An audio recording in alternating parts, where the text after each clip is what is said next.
Illumination is DreamWorks 2. They make movies mostly exclusively for kids that don't have much going on for some of them and are kinda mediocre sometimes, except with Illumination, they don't come out with slam bangers once in a while unless they actually want to make a top-tier movie. Despicable Me is a franchise that has been around for 15 years. Time flies so goddamn fast. It's Illumination's golden child. You can always count on the fact that every few years they'll make one of them. Unfortunately, like most sequels, it got bad after a bit. The first few are a good 3 movies. 1 was great, 2 was great as well, and Minions was good. I don't have a problem with it. Scarlet is a baddie, what can I say? Around the time of the second movie in particular, good mobile games were starting to make an appearance and the many clones that followed them. Among the most popular ones was Subway Surfers. Everyone knew and still knows about Subway Surfers for its simple and addictive gameplay. A bunch of clones banking off the success of it would appear. One of the strangest Subway Surfers clones has got to be Minion Rush. I guess to chase trends at the time, Illumination partnered up with Gameloft, the makers behind the hit Sonic game Sonic Unleashed for Java, where half of the stages from the actual version are missing. Minion Rush is not like the other girls though. It's the only Despicable Me game on a modern console, if you would call a phone a mini console, a modern device let's say. There have been other Despicable Me games like the PS2 game which wasn't released for the PS3 that launched 4 years earlier. What's Johnny Test doing here?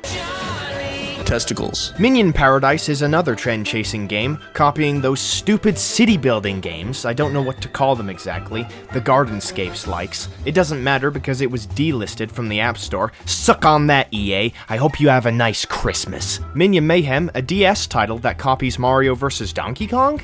Okay, not complaining. I will complain about the SCP-level faces Gru makes. Minion Rush is the one that has had the most success out of all of these, thus why it's still getting new content today. Why am I going on about Minion Rush of all things? Well, while I was in college, I decided to download it, and I found out it's not bad. It's actually kinda good. And I was really intrigued with the downfall of it, because how do you mess this game up? Where's the downfall that I promised to you in the title? To get to that, understanding why a thing was good in the first place is crucial to its fall from grace. In fact, why don't we go into why Minion Rush is secretly good? I'm hungry! In a minute! Alright, buckle down. Numero uno, the graphics. They are strangely really good for an early 2010s mobile game. Gru's lab is a nice bright blue and packed with detail. The number of little bolts in the side, the multiple clear tubes, Mario 3D World style, yellow testing rooms for testing tests, all the control panels at the beginning. It does its job of looking exactly like the movies, which it does well. The residential area looks really good too, so they did a good at adapting it. Locations vary so much in how many there are. Minion Beach from the second movie, El Macho's Lair, Eduardo's house, Egypt, Super Silly Funland. This is a lot more work they would have had to do, and I commend them for that. They don't have any gimmicks, which is fine. It keeps the game fresh in the visual department. Minion Rush didn't have a regular endless mode like the surfers from the subway. Instead, it has this mission structure type story mode with no story that feels like a simplified Ratchet Deadlocked or GTA. It gives you a thing to do, and if you do enough of that thing, you good. It's really simple in what you have to specifically do. Run 300 meters, freeze these many objects, lobotomize these many minions, stuff you would have already been doing, but now do that stuff more. There's multiple floors that offer different modes with rewards for each, the rewards being cards for more minions! Since there's minions with different clothes and whatnot, the little beggars are this game's cosmetics. The costumes, when you think about them, are actually a cheat code, because there's a ton of minions dressed up already, so all you need to do is copy and paste. That's one of the advantages of being a licensed game, I guess. Except the minions aren't just cosmetics, they have gameplay relevance too. Each minion, aside from the classic wear, because he's a silly Billy, has an ability that you can activate if you have enough of the bar filled up.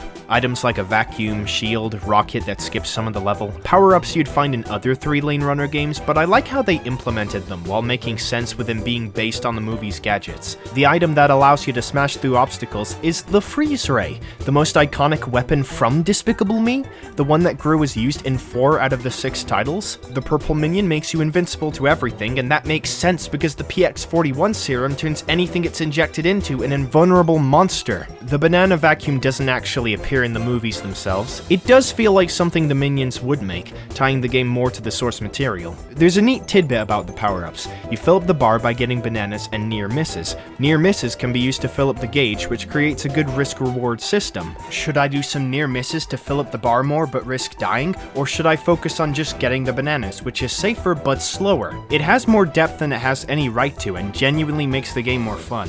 Gru himself doesn't actually appear in this game. I don't mind it though. Some of the abilities of him are here, so what would be the need for him? It would be cool if Gru appeared in the background on occasions to say his iconic quotes. Oh. Didn't know you were that despicable, Gru. Throughout the missions, you will be greeted by boss fights from time to time. Vector's there, he's too much of an icon not to be included. El Macho too. None of the villains from the other sequels appear. Instead, we are given 2 new villains that are original to this game. Mina, the Girl Scout who apparently stole Gru's cookie bots. Nice little reference to those inconspicuous drones. No idea how she stole them from Gru, considering that his lab is probably really well guarded. With the intelligence of the minions, I'm not sure. The ventriloquist, who is a ventriloquist. Really creative, guys. These 2 were designed by the people who make the movies, Illumination Studios Paris. With that, I wouldn't mind these 2 being in the actual Despicable Me movies. They wouldn't work as main bad guys, more like side villains. The fight against them is really minimalist. It's that turn off your brain gameplay that a bunch of mobile games have. In the end, Minion Rush tried way harder than it needed to for a licensed mobile game based on a movie franchise for little kiddies. So now that I've explained why the game is good, where's that juicy downfall that I've been taunting you with? So after 12 years of the same game being updated, the same mechanics being in place for so long, Gameloft decided to revamp the entire game now all of a sudden in 2025. It has been moved to a new engine, being Unity, to update the graphics, add a new progression system, a lot of new power-ups and such. They even title it the Massive Update. Now, when I describe that to you, it sounds fine and dandy. New stuff? Yeah! Hold your horses, because that's just me telling you the overview of what was added. When I go in depth, you will see that the update isn't what it's cracked up to be. They overhauled the power-ups, so there's new ones called gadgets, that are like the old power-ups, but with some differences. The biggest difference is that the mechanic with the ability gauge, gone. All of the gadgets are now limited. There's no bar to fill up, so you have an amount of them to use. That is such a stupid system. What was wrong with the bar? It worked fine. Without it, the gameplay becomes boring. Near misses aren't used for anything outside of score, so that's out the window. Because the old way of power-ups is in the bin, the minion costumes are now only cosmetics. So there isn't a reason to get all of them unless you want more score in your runs. They added some gadgets that weren't there before, but some of them suck ass. A pogo stick that makes you jump high? Wow. Totally beats the freaking rocket, doesn't it? The designs of some of them have been changed, like a banana split being changed to a juice carton. Really? Even in the visuals it's lacking? Bosses are missing. I guess they're not here because they would take more time to implement, but you had a lot of time to do it, Gameloft. No one was pressuring you to push it out now instead of later. The main enhancement of the update is the graphics change. Moving to a new engine, you would think that the new graphics would look way better or more stylized than the original, making it more akin to the Despicable Me 4 posters, but no. It looks different, but not by much. It's less of an upgrade and more of the bare minimum.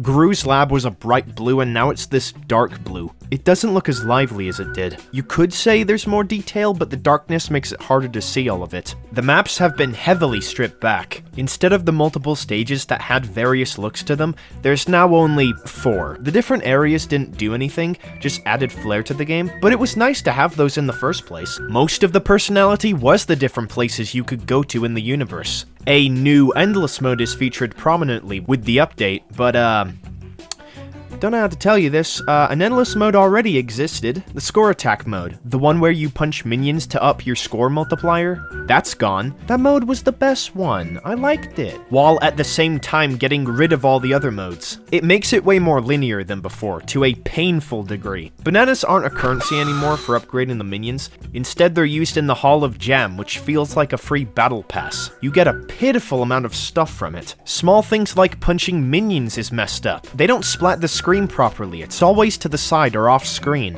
What happened to this game? This update wasn't necessary with what it removed. I know the reason though. From the outside view, it seems like an overcorrection. A total refresh of a game while it was fine the way it was. But that's not the real reason. As I said before, the gadgets are limited. You're bound to use them all up eventually, and oh look! In the shop you can buy more. With the green. Money. You can buy the new currency G-Coins to get more uses of the gadgets as well, reinforcing that paid aspect more. I swear it's always money.